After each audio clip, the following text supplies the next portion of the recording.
السلام علیکم ورحمۃ اللہ۔ الحمد للہ وکفا وسلام علی من لا نبی بعد۔ اللہ مہربان کے فضل و کرم سے ہمارا آج کا سبق سورہ البقرہ کی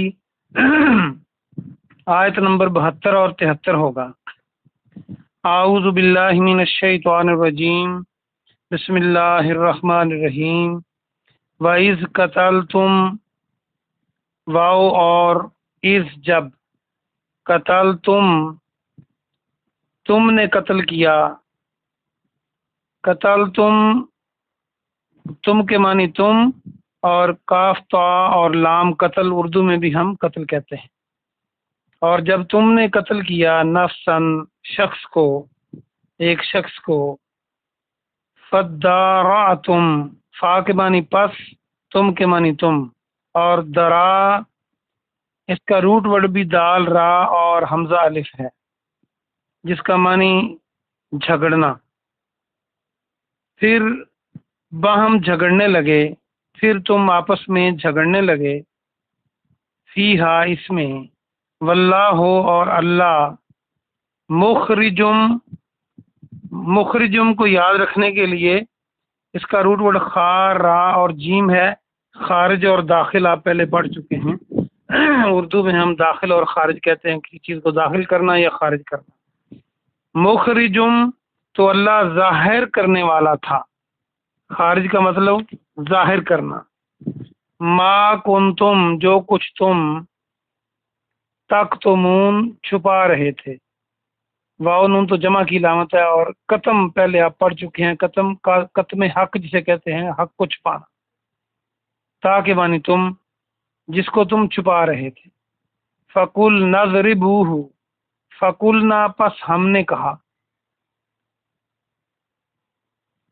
فقل نضربو یہ زواد را اور با اس کا روٹ ورڈ ہے جس کا معنی ضرب لگانا ہوتا ہے، ضربہ مارنا، ہو اس کو، فقل نضربوہ پس ہم نے کہا اس کو مارو، ببعضھا اس کے بعض حصوں کو، کذالک اس کے بعض ٹکڑے سے، کذالک اسی طرح، یحیی اللہ یحیی زندہ کرنا، حیات دینا، اللہ اسی طرح اللہ زندہ کرے گا، اسی طرح اللہ حیات دے گا، الموتى مردوں کو۔ یحیی کو یاد رکھنے کے لیے اردو کا لفظ حیات ہے،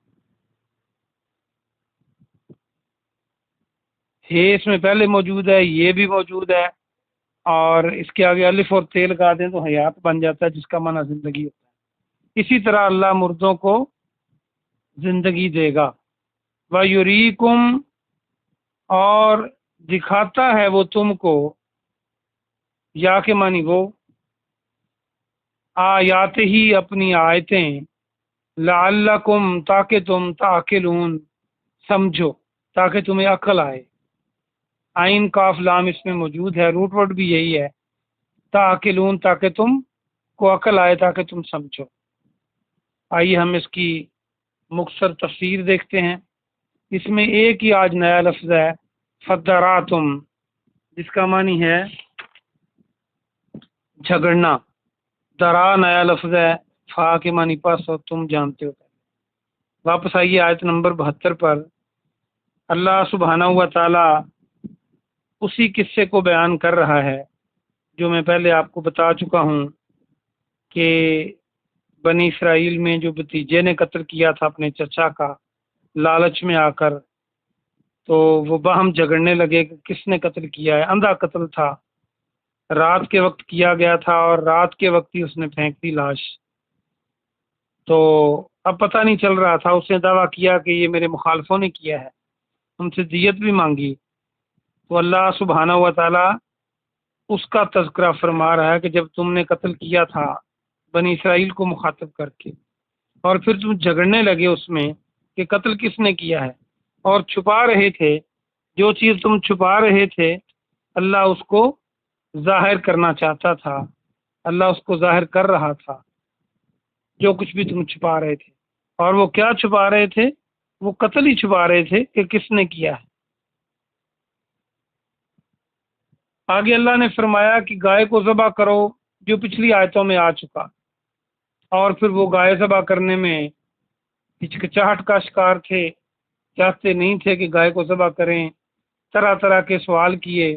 اللہ سبحانہ و تعالیٰ نے پھر ان کو ان سوالوں کے جواب دے کر خوب اس میں پھنسا دیا، لیکن آخر کار انشاءاللہ کہہ کر وہ اس گائے تک پہنچے جس گائے کو اللہ نے نشاندہی فرمائی تھی جس کی، اور وہ اس کو ذبح کر دیا۔ پھر ذبح کرنے کے بعد انہوں نے پھر وہ اسی طرح کیا جیسے موسیٰ علیہ السلام نے ان کو کہا کہ اب گائے کا ایک ٹکڑا لے کر، گائے کے گوشت کا ٹکڑا لو جو ذبح شدہ گائے ہے، اور اس کو مقتول کی لاش پہ مارو۔ اور جو ہی انہوں نے ایسا کیا تو اللہ کے حکم سے وہ جو قتل کیا گیا آدمی تھا وہ زندہ ہوا، اور اس نے اٹھ کے اپنی زبان سے بتا دیا کہ مجھے میرے بھتیجے نے قتل کیا۔ جب اس نے یہ بتایا تو معاملہ حل ہو گیا، اللہ نے وہ قتل کو ظاہر کر دیا۔ اور اس میں اللہ فرما رہا ہے کہ ہم اس طرح اپنی نشانیوں کو تمہیں دکھاتے ہیں، اور اللہ مردوں کو اس طرح زندہ کرتا ہے۔ اور چونکہ دنیا میں جب پیغمبر آئے تو اکثر لوگوں کا یہ عقیدہ تھا کہ مرنے کے بعد زندگی کیسے ملے گی، جب ہڈیاں گل سڑ جائیں گی، گوشت پوست نہیں رہے گا تو کیسے زندگی ہوگی۔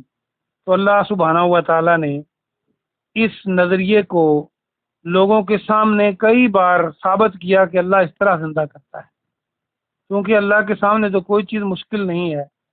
تو اللہ نے اس دنیا میں بھی مردوں کو ان کے سامنے زندہ کر کے دکھا دیا، جیسے عیسیٰ علیہ السلام کو اللہ نے یہ معجزہ دیا کہ وہ مرے ہوئے بندے کی قبر پر جا کر کہتے اللہ کے حکم سے کھڑا ہو جا، زندہ ہو جا، تو وہ زندہ ہو جاتا، اور اس سے باتیں کرتے پھر دوبارہ وہ فوت ہو جاتا۔ تو تاکہ لوگ یہ یقین کر لیں کہ جو ان کی آنکھوں کے سامنے بندہ فوت ہوا تھا، جب وہ یہاں پر اللہ نے زندہ کر دیا ہے کئی سالوں بعد، تو اب اللہ مرنے کے بعد کیوں زندہ نہیں کر سکتا۔ تو یہ معجزے اس لیے اللہ نے دکھائے، اور یہ بھی معجزہ ہے کہ ایک گائے بھی مردہ ہے، اور ڈیڈ باڈی جو بندہ قتل ہوا وہ بھی مردہ ہے۔ اس میں کوئی سائنس آج تک ثابت نہیں کر سکی کہ مردہ چیز کو مردہ چیز پر مارو تو وہ زندہ ہو جاتی ہے۔ یہ صرف اللہ کی طاقت ہے کہ اللہ نے جیسے فرما دیا۔ دیکھیں اللہ ہمارا کتنا بڑا جسم ہے، اور جو زبان کا ٹکڑا ہے اس کو اللہ نے حکم دیا کہ تم بول سکتی ہو تو یہ بولتی ہے، تم بولو۔ اس سے بڑے ٹکڑے ہمارے جسم میں ہیں، بازو کتنے لمبے ہیں، ٹانگیں کتنی لمبی ہیں، لیکن یہ نہیں بول سکتے۔ جانوروں کی زبان کتنی لمبی ہے، بھینس اور گائے کی تو اتنی لمبی زبان ہے، لیکن وہ بول نہیں سکتے۔ تو ہمارے منہ میں جو زبان ہے، گوشت کا لوتھڑا ہے، اس کو اللہ نے بولنے پہ قادر کر دیا۔ تو اللہ جو چاہے کرے، اللہ مالک جو ہے، جس نے زندگی دی ہے وہی موت دیتا ہے، اور اس کا اصول ہے کہ وہ دوبارہ پھر زندہ کرے گا۔ زندہ کیوں کرے گا؟ کہ اللہ نے انسان اور جن کو مکلف کیا ہے، انسان اور جن کو اس دنیا میں اختیار دیا ہے کہ جیسے چاہو زندگی بسر کرو، اچھے راستے بھی دکھا دیے، برے راستے بھی دکھا دیے۔ اب ان پر ہے کہ اچھا راستہ اختیار کریں یا برا کریں۔ جیسے کسی کے پاؤں یا کسی کا دل کرتا ہے میں بری طرف جاؤں، بری جگہ پہ جاؤں، تو اس کے پاؤں اس کو روکتے نہیں ہیں، وہ بری جگہ پہ چلا جاتا ہے، اور جو کام برا کرنا چاہے وہ کر لیتا ہے۔ اسی پر تو پکڑ ہے کہ آپ کو دنیا میں اختیار دیا کہ اچھا کام کرو یا برا کرو، اور دونوں راستے دکھا دیے۔ اب اس دنیا میں جو برے کام کرے گا اس کی باقاعدہ پکڑ ہوگی، اور جو اچھے کام کرے گا اس کو باقاعدہ اللہ جزا دے گا، اچھی جزا دے گا۔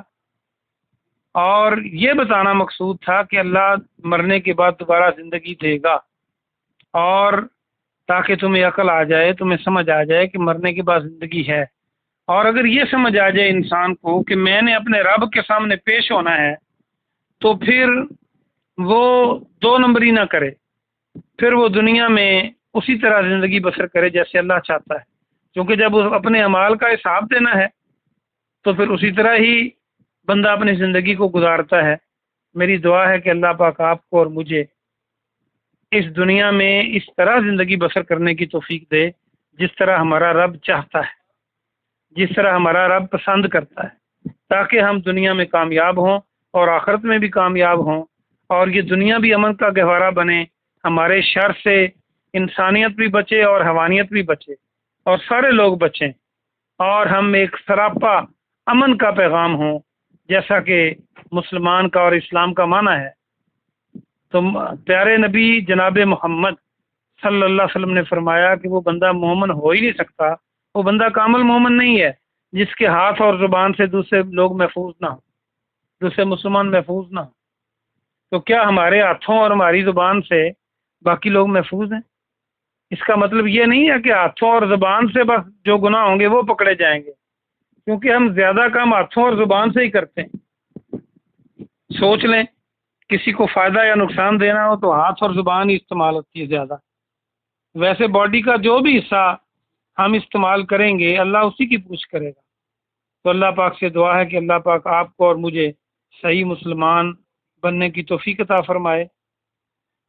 سبحان ربک رب العزت عما یصفون وسلام علی المرسلین والحمد للہ رب العالمین۔